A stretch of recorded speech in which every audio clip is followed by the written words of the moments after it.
I'm your Anime Edits, and here on our channel, we dive deep into the world of anime and cartoons. If you are into episode recaps and analysis of your favorite anime series, you are in the right place. Don't forget to hit that subscribe button and join our growing community. In today's episode, we've got some really intriguing and emotional moments lined up. Let's recap Ryuuichi and Kotarou's life after joining school. When Ryuuichi and Kotarou start their new school life, things take on a fresh chapter. Ryuuichi looks after his little brother and makes new friends. Meet Kotarou Kashima, a 2-year-old little brother of Ryuuichi Kashima. The two of them lost their parents in a tragic plane crash. Today, they're on their way to meet the school chairwoman, who lost her own children in the same crash and now wants to adopt them. When they arrive, the chairwoman asks, "Why are you so late? I've been waiting for you since morning."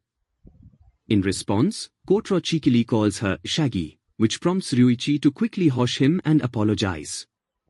The chairwoman then says, "In exchange for staying with me, you'll need to work as part-time babysitters at my school." After that, Saikawa takes them to the daycare, where the children are playing together. Saikawa explains, this is the babysitter club that the chairwoman's son started, but no one wanted to join, so it never really took off. Ryuuichi, determined, declares, "I'll do everything I can as the first member of this babysitter club." Saikawa, wiping his tears, says, "Your nobility brings tears to my eyes," and then wishes Ryuuichi good luck before leaving. When Ryuuichi opens the daycare room door, all the kids stop playing and stare at him. They then run to the babysitter and hide behind him. One child tugs on the caretaker's ear to wake him up, and Ryuuichi introduces himself as the new babysitter. The caretaker, who introduces himself as Useda, a graduate of this school and the sole caretaker, says he has heard about them and is ready to assist. The children ask, "Useda, can we play with them?" Useda replies, "First, tell me your names," and they all shout out their names in unison. Useda then says, "Let's form a naming train and introduce ourselves.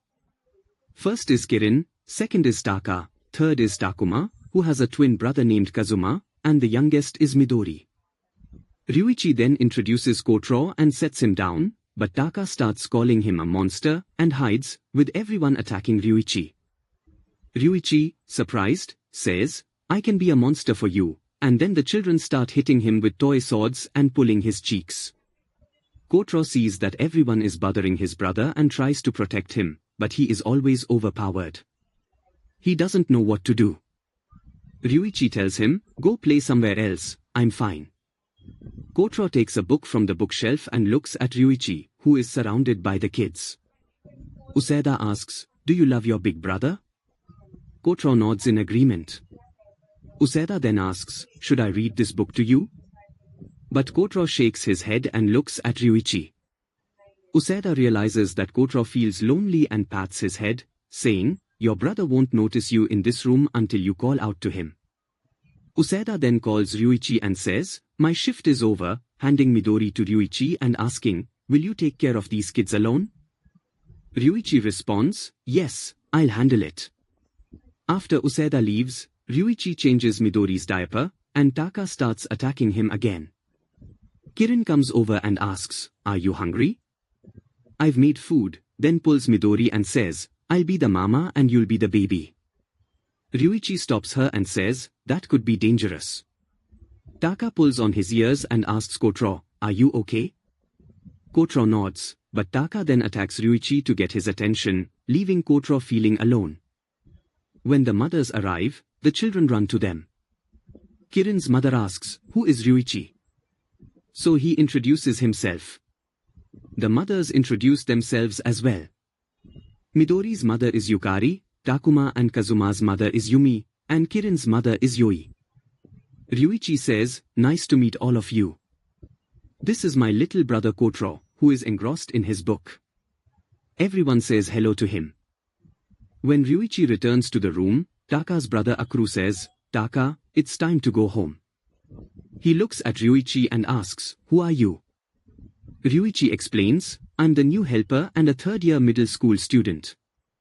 Akuru says, "I'm Hayato, and I'm in the same grade as you." "So you are the transfer student coming to our class?" Ryuichi confirms and thinks that this boy looks quite intimidating. Taka tells his brother, "I'm not going home," but Hayato insists, "You are going." Taka replies, "No, I want to play with Ryuichi." Hayato hits him, making him cry, and Ryuichi says, "You shouldn't have hit him." Taka hits Hayato's leg and says, "You are really mean." Then Hayato tells Ryuichi, "Take care of your brother, he looks lonely." Ryuichi agrees, "You are right." He then asks Kotarou, "Should I read this book to you?" But Kotarou collapses onto his lap, breathing heavily. Ryuichi rushes outside to Hayato and pleads, "Take me to the nearest hospital, my brother has a fever." Hayato quickly takes him to the hospital. Ryuichi thinks, "Why did I leave my brother alone?" At the hospital, the doctor says, "This fever might be due to stress from the new environment, he'll be fine with some rest." A nurse then tells him, "When Kotarou wakes up, you can take him home." As Ryuichi steps outside, he thinks about informing his parents, but remembering they will never come back makes him cry. He thinks, "My parents will never come back, and now Kotarou is all I have." At that moment, the chairwoman places a hand on his shoulder and says, "So, you are finally crying." She remembers seeing that only they were not crying at the funeral. The chairwoman then places her hand on his shoulder and says, "So, you are finally crying." At that moment, she recalls the day of the funeral when only Ryuichi and Kotarou weren't crying. She tells him, "What we have lost will not come back, but that doesn't mean we are alone in this world." Her own tears begin to flow even more. Later, Ryuichi enters the hospital. The nurse comes out with a crying Kotarou and says, "Kotarou has been crying since he woke up." Kotarou reaches out his hand to Ryuichi, who hugs him and calls him an idiot, saying, "Why didn't you call me earlier?" Ryuichi wonders if Kotarou has understood that they will never see their parents again. That night, the chairwoman adjusts their blankets, and after she leaves, Ryuichi starts crying, realizing that she was right, no one is truly alone. The next morning, the chairwoman asks Saikawa, "Where did these old flowers come from?" Saikawa replies, "Ryuichi and Kotarou brought them as a gift for you."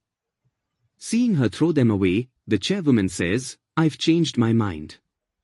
She takes the flowers back with a slight blush. Meanwhile, the teacher tells Ryuichi to introduce himself.